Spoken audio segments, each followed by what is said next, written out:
Good evening, everyone. Welcome to this special media briefing from Riga, Latvia, on Vice President's visit to Latvia. Vice President arrived in Riga yesterday, and since then he has had a series of engagements. I have with me Ambassador of India to Sweden and Latvia, Srimati Monica Mohta, Secretary West, Shri A. Gitesh Sarma, and Joint Secretary Central Europe, Dr. Anju Kumar, who would take us through the engagements the Vice President has had so far. I would invite Secretary West to deliver his initial remarks, after which we can have a couple of questions. So the floor is yours. Yeah. Well, good evening and welcome to this press meeting. The visit of Honorable Vice President to the Baltic region, the important countries of Baltics, continues. It is part of a historic tour of this region, and he had previously been to Lithuania, now it's Latvia and on to Estonia. So that would really underline the very, very significant, the highest level visit that has taken place since establishment of our diplomatic relations in early 1990s. And the visit has also gone according to expectations.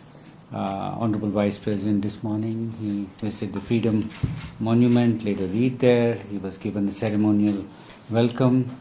He visited the National History Museum, and that was really a wonderful presentation of Latvia's history, where it has regained its independence, where the Latvian state has emerged through a series of historical events. It became independent, lost its independence, and again regained its independence. So Honorable Vice President was very pleased with the kind of presentation which gave us valuable insights into this country and its proud history. He had an engagement with Excellency Prime Minister Christianis Karins in the morning, and there was a memorandum of understanding on cultural cooperation, CEP, Cultural Exchange Program. So that is really something which both countries attach high importance, although Latvia and India are in different parts of the world, but there's a very strong sense that we have some cultural linkages, including through Sanskrit, and this remain to be fully understood. We do see a lot of similarities, but more work should be done, more joint activity to identify these aspects, and there is an emotional content on account of such cultural commonness. Honorable Vice President, you're aware that he's also he presides over the upper house, Rajya Sabha. So it was really a very, very interesting visit to the Parliament, Sema, and he engaged with the acting speaker, Ms. Libina Ignere. There were also the friendship group of the Latvian Parliament, friendship group which is dedicated to furthering relations with India. And it was a very, very interesting, substantial meeting where cooperation between the parliaments was discussed, parliamentary procedures, processes, that was discussed, aspects of our democratic ways of life which are common to each other. Of course, the scale is, it was also realized that in the scale of India's democratic exercise, including elections, and Latvia's is much smaller, but the important thing is there is much to learn from each other, much to contribute to each other. So that aspect came out. So it was really a visit to build upon and to move to newer things. Honorable Vice President, then he was received by the President of Latvia. There was a tete-a-tete and then delegation level talks. I think the overriding theme was that again the reinforcement of our democratic values, commonness, the democracy, the respect for rule of law. That brings us very close to each other. We find we are comfortable with each other, working with each other. And the other aspect is Latvia. It came out that Latvia can be a very good gateway for India into Europe in terms of economic content, although it's a relatively smaller country, but it provides an entry point for us into Europe. So that's something which we could exploit, and even otherwise, as a pure bilateral exercise, there are opportunities for cooperation and with regard to trade, IT, information technology, agriculture, food processing, business exchanges, culture. I think movie. I think in all the meetings, it was really remarkable that the way that the interlocutors spoke very fondly about the kind of exposure they've had to Indian movies, Bollywood as is popularly referred to, and there was real desire that we should do more in this area. Pharmaceuticals is another area, telecommunications, biotechnology. So there are certain niche areas where Latvia is able to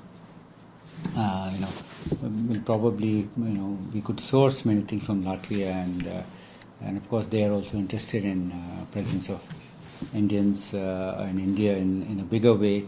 So later on in the day, in the evening, we will have the business forum, which will the President of Latvia, in fact, will join Honorable Vice President.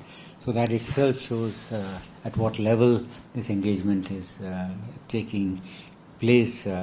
So high importance is given to translating these warm sentiments for each other into business activity and business related results. There will be later on in the evening also unveiling of a bust of Mahatma Gandhi in the National Library. So Mahatma Gandhi is the icon of peace, non-violence, and certainly and simple living. His message greatly resonates in the Baltics, including in Latvia, during the period when they were engaged in regaining their independence. They found comfort in Gandhian messages and Gandhian teachings. So that I think would probably be the backdrop against which this bust of Mahatma Gandhi is being installed in the National Library. So that I think would more or less give you a snapshot of the visit thus far, and it's been once again I reiterate the sense of history or being a historical visit, which is a launching platform for many other kinds of result-oriented activities. That is actually emerging. That one point, of course, I should anticipate even before you ask. I would mention that there is a feeling that the presence of resident embassies makes a huge difference. And about 5 years back, the Latvian embassy opened in India, and the feeling was very strong that that has contributed to strengthening of our ties. And there is interest that India opens an embassy in this part of the world. So we were aware, we responded also as we can respond at this stage that this matter is being given the importance that it needs and deserves. So we think that the time may be ripe to take a serious look and see how we can make this happen. So I think the Latvian side is reassured that we give it very high importance. So that's where we are on the issue of resident Indian mission. And the other, one more point I could just say that we are coming from Lithuania, and we have seen that increasingly Indian students are looking to access the universities and academic institutions in the Baltics, and we saw about 1,000 students in Lithuania, and here the number is around 2,000. So they are extremely happy, and we are number one in terms of number of students as far as the foreign students are concerned. So this is an area where they feel happy. Indian students are not only welcome, but they're treated as very serious people who are devoted to academics, so they enjoy high respect. So there is a great deal of satisfaction that Indians are choosing Latvia for higher education. So that came out in almost all the discussions and meetings that we had today. So that's there. I don't know if would you like to add something at this? Not at this The stage. accents If there's some Thank you, sir. questions or queries. We may now open the floor for some questions. Yeah, Rajkamalji. Afternoon, sir. The joint press statement said that they focused on international issues, including Yeah. terror and piracy. Yeah. So, what were the actual discussions about? Did they surround about Kashmir, or it was all overall about terror and the menace of terror in the global arena? As we have a close understanding on in international relations, we look to support each other in international fora, in the United Nations and other fora also. Mutual support. We are aiming for membership of Nuclear Surprise Group. Latvia has played an important role.